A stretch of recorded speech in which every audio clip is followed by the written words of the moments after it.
কালবুহু মুআল্লাকুম বিল মাসাজিদ। 3 নম্বর ব্যক্তি হচ্ছে ওই ব্যক্তি যেই ব্যক্তির অন্তরটা সর্বদাই মসজিদের সঙ্গে লেগে থাকে, অর্থাৎ মসজিদকে এতটা পরিমাণে ভালোবাসে, এক নামাজ হওয়ার পর দ্বিতীয় নামাজের জন্য অপেক্ষায় থাকে, কান খাড়া করে বসে থাকে কখন আজান হবে আর মসজিদের মধ্যে চলে যাব। মসজিদের কাজের সঙ্গে অভ্যস্ত হয়ে থাকে, মসজিদের খাদিম হয়ে থাকে, মসজিদের খিদমতের সঙ্গে সংশ্লিষ্ট হয়ে থাকে, মসজিদের কাজে লেগে থাকে। যেই মানুষের অন্তরটা মসজিদের সঙ্গে মহব্বত থাকে, ওই ব্যক্তিকে আল্লাহ তাবারক ওয়া তাআলা কিয়ামতের ময়দানে আরশে আযীমের ছায়া দান করবেন।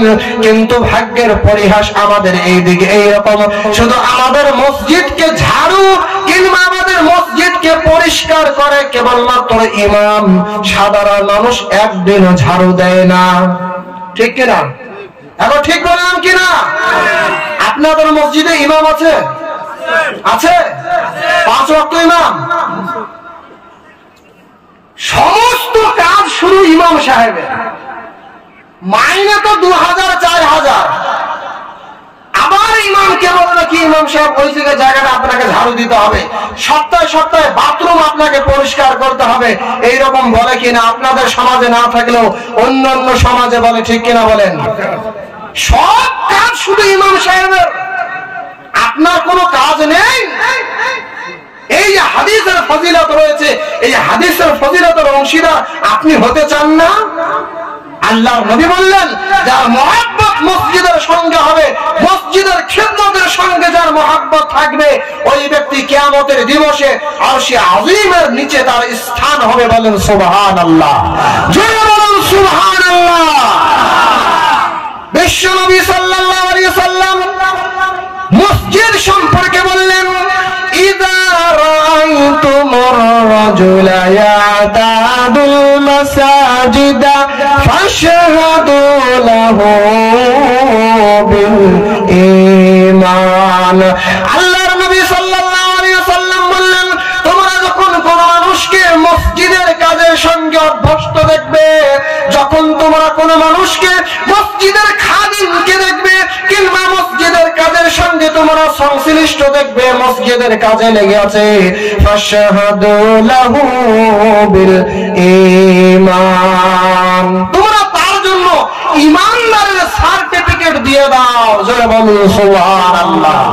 মসজিদের কাজ করছে এমন কোন মানুষকে দেখো, মসজিদ পরিষ্কার, মসজিদের বাথরুম পায়খানা পরিষ্কার, শুক্রবারে মসজিদ ঝাড়ু দেওয়া, যদি এইরকম কোন মানুষকে দেখো, ফাশহাদু, ফাশহাদু মানে হচ্ছে সাক্ষী দেওয়া, তো তোমরা সাক্ষী দাও ওই ব্যক্তি সম্পর্কে, ঈমানদার, পরিপূর্ণ ঈমানদার হওয়ার সাক্ষী দাও। কত বড় ফজিলত, কত বড় ফজিলত! আর আমি সমস্ত কাজ শুধুমাত্র ইমামের দ্বারাই করব, আমি কিছু করব না। এই জন্য আমরা খবরদার ইমাম সাহেবকে যেন কখনো হুকুম না করি যে এইটা ঝাড়ু দেন বা ওই কাজটা করেন। মসজিদের কাজ ইমাম সাহেবের যতটা প্রয়োজন বা যতটা কর্তব্য, আপনারও ততটা করায় কর্তব্য। বলেন ঠিক কিনা? জোরে বলেন ঠিক কিনা? ইমামের উপর চাপ দেওয়া যাবে না, আপনাকে নিজেকে করতে হবে।